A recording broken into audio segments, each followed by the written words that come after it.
2022 সালে জাপানের সাথে জার্মানির খেলা ফিফা ওয়ার্ল্ড কাপ 2022 ওই খেলায় জিতেছিল জাপান। লক্ষ লক্ষ মানুষ খেলা দেখতে যায়, তো এত ডাস্টবিনও তো নাই, তো যারা ডাস্টবিনে জায়গা পায় নাই তারা এই যে চকলেটের প্যাকেট, পানির বোতল, চিপসের প্যাকেট তারা এদিকে সেদিকে রেখে দিয়েছে। জাপানের ভক্তরা, জাপানের ফলোয়াররা as a part of their celebration তারা খেলার পরে পুরো স্টেডিয়ামের সব ময়লা আবর্জনা ক্লিন করে তারপরে বিদায় নিয়েছে।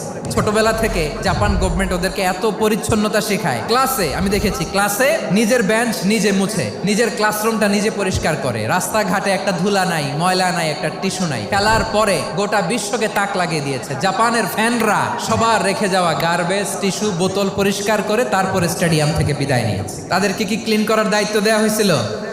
তাদের আকল, তাদের সিক্স সেন্স তাদেরকে বলেছে। চিন্তা করছেন? তার মানে জাপানিজদেরকে যে গ্রুমিং করে শিখানোর মাধ্যমে পরিচ্ছন্ন বানানো গেছে, ওরা যেমনি মানুষ আমরাও মানুষ, আমাদের সন্তানদেরকে শেখালে তারাও পারবে কিনা?